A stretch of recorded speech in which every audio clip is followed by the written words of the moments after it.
Hello, Roland here. I recently met a young man from an Ivy League university who started a pro-life group on his campus. I asked him if there was a particular obstacle he faced where I could be helpful. Without hesitation, he told me that pro-choice folks on campus often tell him that since he cannot get pregnant and face the burdens of an unplanned pregnancy, what he says or thinks about abortion does not matter. As a man who is also president of CareNet, I've heard this challenge to men so often that I've coined it the no womb, no say perspective. In short, since a man does not have a womb to carry an unborn child, he should not have a say in what happens to an unborn child in the womb. Now, without analysis, this may seem to make sense. However, when you consider the underlying principle of this line of thinking, it quickly becomes clear that it may be a good soundbite, but it's clearly not sound logic. But before I deal with the logic aspect, I would be remiss if I did not address the fact that those who use this argument are being disingenuous. Here is what United for Reproductive and Gender Equity, a major proponent of the pro-choice movement to engage men in the abortion debate, says on its website. Pro-choice men can be a powerful force in helping move our policy agenda forward, which is exactly why URGE leads the way in recruiting and elevating their voices within this movement. By building a network of outspoken, actively engaged men, we are building the power necessary to move policy and win our issue. After reading URGE's perspective, I was reminded of the old quip, when I want your opinion, I'll give it to you.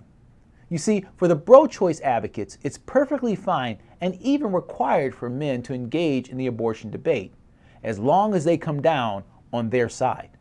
Now, the no womb, no say perspective is also problematic when you consider it through the lens of logic.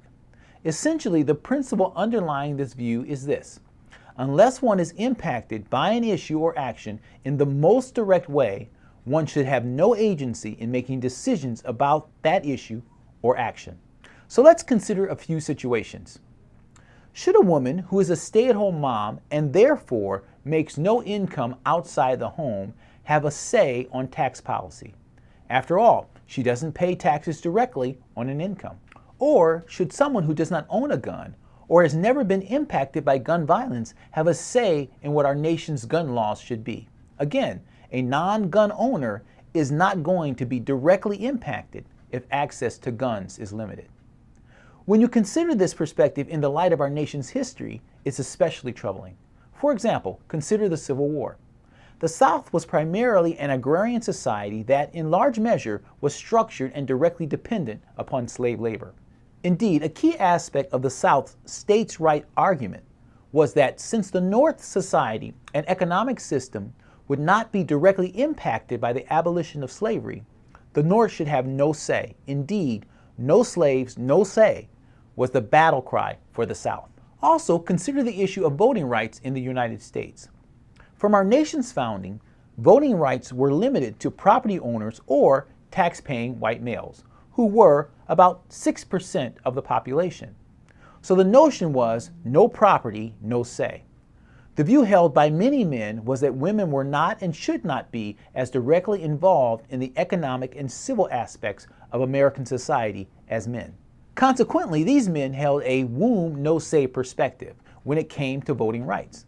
Well, the women's suffrage movement challenged this perspective, and in 1920, with the passage of the 19th Amendment to the Constitution, women were given the right to vote by men. You see, in all the above examples, we have rightly rejected the principle that undergirds the no womb, no say perspective. Why?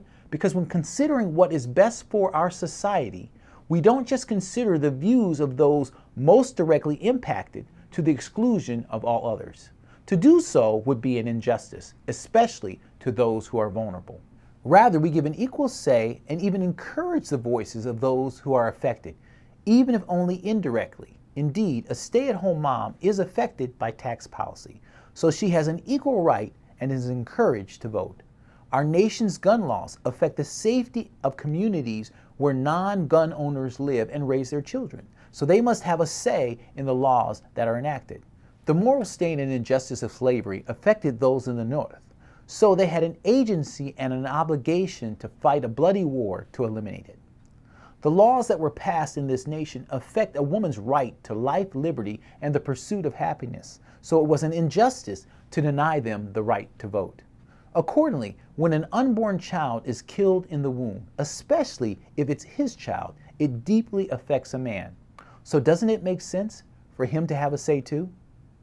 Until next time, may God bless you daily as you serve him faithfully.